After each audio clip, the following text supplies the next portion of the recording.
जैसा कि आप सभी जानते हैं, सच की हमेशा जीत होती है और हमारी एक छोटी सी प्रयास आप तक बड़ी खबर पहुंचाती है। तो स्वागत करते हैं आप सभी का STS न्यूज़ चैनल पर। आगे बढ़ने से पहले आप इस वीडियो को लाइक और चैनल को सब्सक्राइब जरूर कर ले और साथ में बेल आइकन भी प्रेस कर ले। चलिए बढ़ते हैं खबरों की।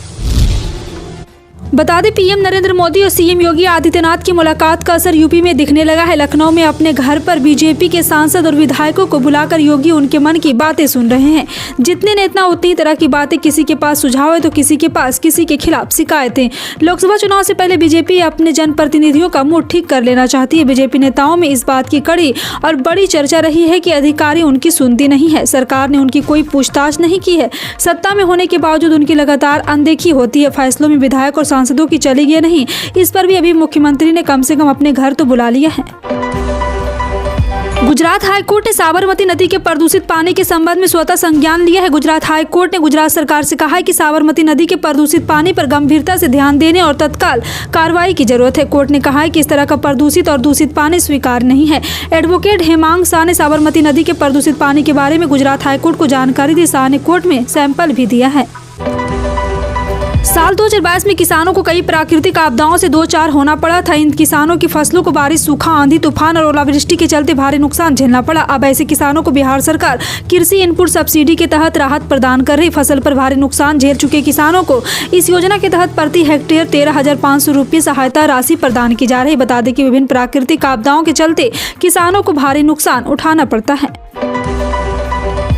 जोशीमठ में धंसती जमीन अब राष्ट्रीय मुद्दा बन चुका है। बता दें कि वहां पहुंचकर कई बड़े नेता और अधिकारी क्षेत्र का दौरा कर रहे हैं और स्थानीय लोगों को उचित कदम उठाए जाने की भरोसा भी दे रहे हैं। स्थानीय प्रशासन वहां से लोगों को सुरक्षित जगह पर पहुंचाने के साथ ही खतरनाक इमारतों को गिराने का भी काम कर रहा है। इन सब के बीच मंगलवार को मध्य प्रदेश के पूर्व मुख्यमंत्री उमा भारती खुद जोशीमठ पहुंची है। उमा भारती ने जोशीमठ पहुंचकर आज तक से खास बातचीत की। उन्होंने कहा है कि हमने 2017 में ही वह कह दिया था, ऐसे प्रोजेक्ट हिमालय के लिए अपूरणीय क्षति है।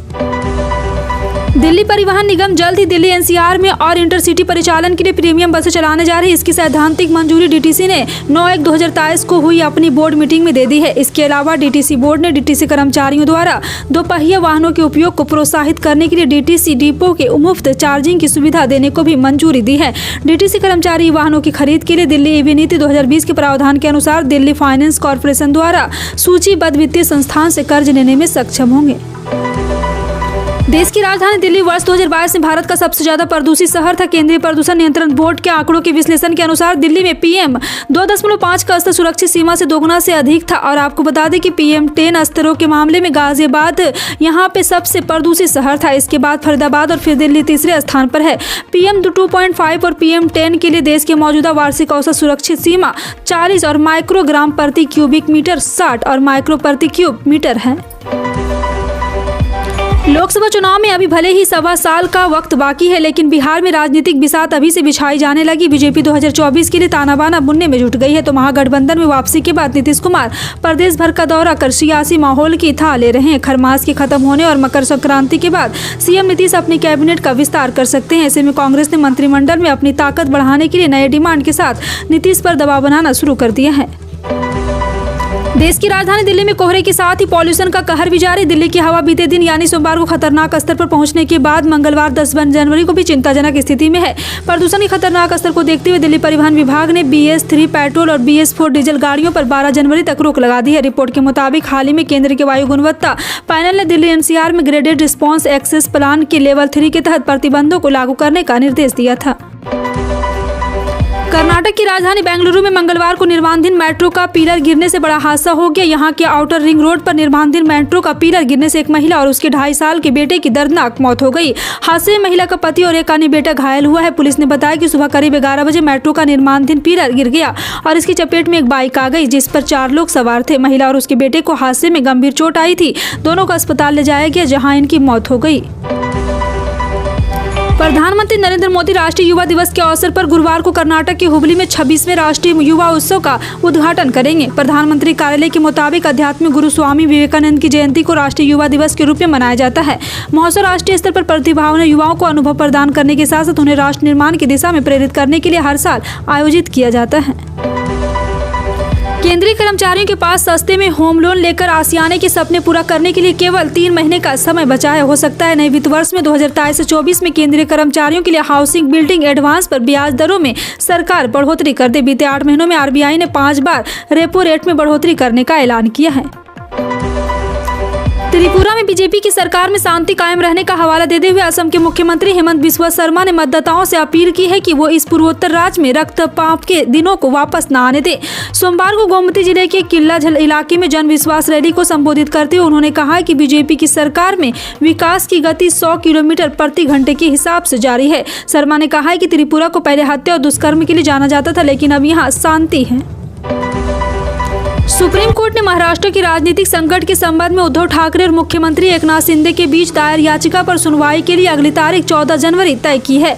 बता दें कि सुप्रीम कोर्ट 14 फरवरी से महाराष्ट्र में राजनीतिक संकट के संबंध में दायर याचिकाओं पर दलीलें सुनेगा। जानकारी के अनुसार इस मामले में सुनवाई 7 जजों की बेंच या फिर 5 जजों की बेंच करेगी।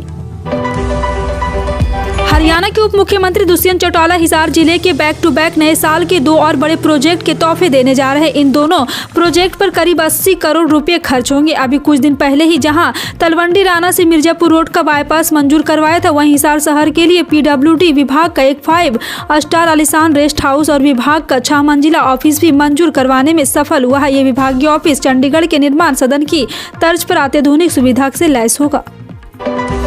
पंजाब के आंगनवाड़ी केंद्रों के मानक पौष्टिक खुराक मुहैया करवाने के लिए सस्ते से हटकर नवीन पहल करते हुए मुख्यमंत्री यहां पे भगवंत मान के नेतृत्व में राज्य सरकार ने सूखे राशन की सप्लाई के लिए सामाजिक सुरक्षा, महिला एवं बाल विकास विभाग और मार्कफेड की दरियामान समझौता सहीबद्ध किया है। इस समझौते से मुताबिक मार्कफेड द्वारा सामाजिक सुरक्षा, महिला एवं बाल विकास विभाग के बेसन, गेहूँ का आटा और अन्य खाद्य वस्तुओं के रूप में सूखा राशन सप्लाई किया जाएगा, जिससे आंगनवाड़ी केंद्र और अन्य संस्थानों में लाभार्थियों के लिए पौष्टिक भोजन तैयार होगा।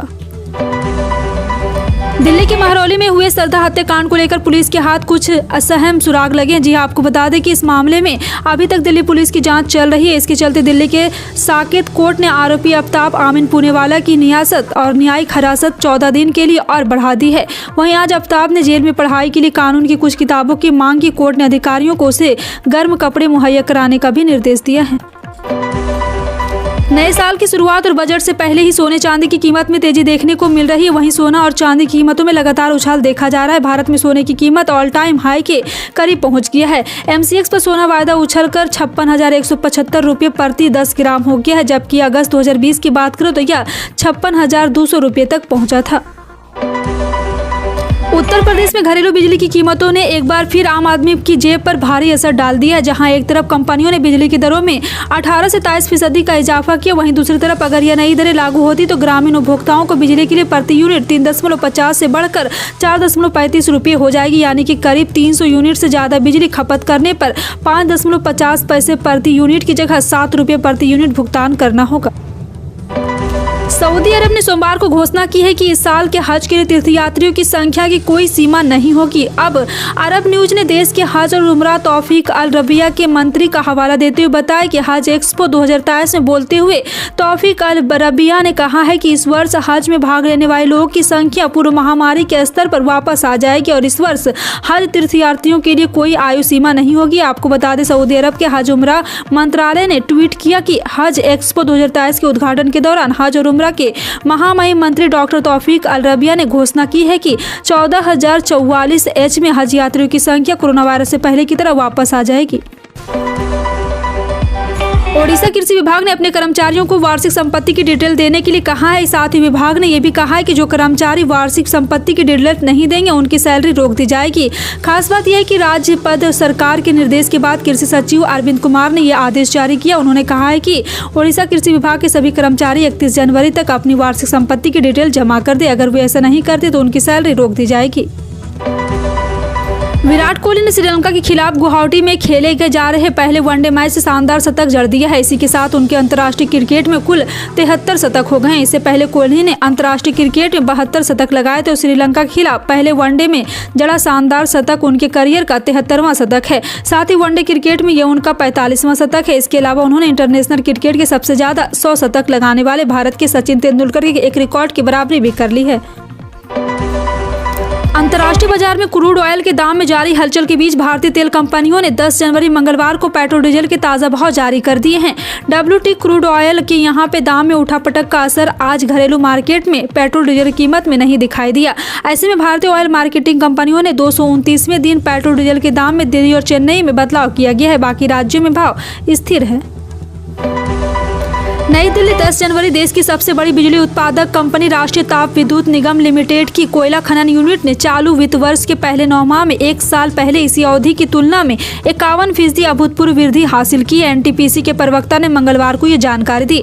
प्रवक्ता ने बताया है कि कंपनी ने पिछले वित्त वर्ष में अप्रैल दिसंबर में 90.65 लाख टन कोयला उत्पादन किया था। उसकी तुलना में चालू वित्त वर्ष के पहले 9 महीनों में 140.55 लाख टन उत्पादन किया गया है। फिलहाल आपका इन सभी खबरों पर क्या कहना है, कमेंट सेक्शन में टाइप करके जरूर बताएं। इसी तरह की पल पल की अपडेट जानने के लिए जुड़े रहें आप अपने NTS न्यूज चैनल से। मिलते हैं अगली बड़ी खबर में, तब तक के लिए जय हिंद।